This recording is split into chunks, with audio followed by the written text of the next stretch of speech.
Красный автомобиль привычно шуршал по грунтовой дороге и вез свою хозяйку к родному дому. Там, в небольшой деревеньке, укрытой от всего мира, ждут ее два любимых мужчины – сын Данил и муж Сергей. Наталья улыбнулась, представив, как будет радоваться ее сыночек встрече с мамой и как будут трястись его ручки в ожидании подарков. Женщина уже несколько дней не видела сына, потому что уезжала в соседнее село навестить больных родителей. В салоне играла тихая приятная музыка, создавая атмосферу уюта и тепла. Заехав на лесную часть дороги, Наталья поняла, что на лес уже опускаются сумерки, и включила фары. Еще несколько километров, и она дома. Вдруг мысли Натальи развеял чужой автомобиль, стоявший поперек дороги. Это был большой внедорожник, вокруг которого крутились молодые парни. «Может, случилось что?» – без всяких мыслей спросила Наталья. «Может, помощь какая нужна?» С этими мыслями она остановилась возле внедорожника и открыла окно. «Парни, «У вас что-то случилось?» – спросила она, перекрикивая музыку в джипе. Подошедший парень наклонился к ней, чтобы разобрать ее голос, но потом, оглядев ее, ответил: «Ну да, нам нужна помощь. Пойдем со мной. Поможешь?» Наталья вылезла из своего автомобиля и отправилась за парнем. Музыка стихла, видимо, чтобы было легче общаться с появившейся женщиной. «Так кому тут помощь нужна?» Все еще не понимая, что тут происходит, пыталась выяснить Наталья у трех окруживших ее парней. «Так нам всем нужна», — ответил один из них и положил свою руку на ее ягодицу. «Поможешь? Да мы не обидим. Деньги есть, ты не переживай». И только сейчас до Натальи дошло, чего хотят от нее эти негодяи. Она развернулась и со всего размаха влепила наглецу звонкую пощечину. «Ого!» – засмеялся он. «А дама с характером. Она мне нравится». И в этот момент кто-то сзади сильно схватил Наталью за волосы, приподняв ее и притянув к себе. Женщина пыталась отбиваться, из ее глаз тут же потекли слезы. «Мальчики, ну не надо, но отпустите меня, я никому не скажу». А тот самый парень, которому она влепила пощечину, подошел к ней и демонстративно одну за одной начал расстегивать пуговицы на ее блузке, словно ее просьбы доставляли ему удовольствие. «Ну да ладно, поговорили и хватит», — вдруг железным тоном сказал он, «пора уже и делом заняться». С этими словами он схватил девушку и швырнул ее на траву, сам забираясь на нее сверху. «Дик, помоги!» – вдруг закричала женщина. И в этот момент из окна машины появился огромный серый волк. Глаза пьяных дебоширов сразу же округлились. Волк в два скачка добрался до них и ударом груди сшиб насильника со своей хозяйки. Парень, не понимая, что случилось, попытался подняться, но волк тут же кинулся на него, начав рвать, как тряпичную куклу. Его друзья тут же протрезвели и попытались отбить своего товарища, вооружившись длинными палками,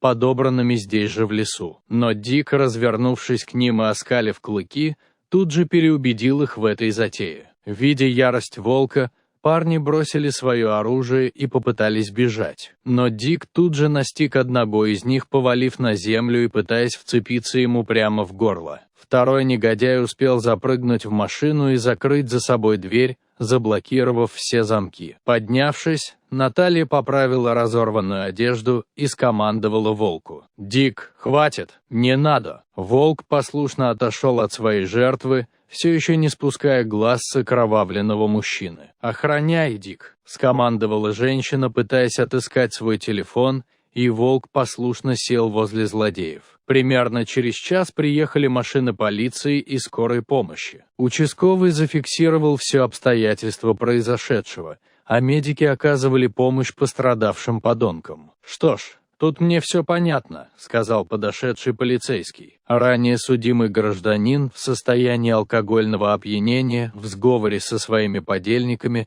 решили произвести непристойные действия, доложил он. «Одного понять не могу», — сказал участковый, почесав голову. «Как вы приручили волка, да еще и выдрессировали так?» — спросил он, опасливо поглядывая на серого хищника. Наталья улыбнулась. «Так я ж его совсем крохотного нашла. Мы с мужем в лесу гуляли, грибы да ягоды собирали. Вот я и нашла его». Лицо ее стало хмурым, окунаясь в эти воспоминания. Он возле матери своей мертвой сидел и выл. Видно, что уже не один день без еды и воды провел. Я его потом со шприца молоком отпаивала. Возилась с ним хуже, чем с ребенком. Улыбнулась она и потрепала за ушами подошедшего волка. Видимо, он все помнит, за это и расплачивается. А дрессировать волка занятие бесполезное. Если он не захочет, то его никак не заставить. Так что все, что он делает, так это сугубо по своему желанию. Да, ну дела, удивился участковый, не сводя глаз с подошедшего волка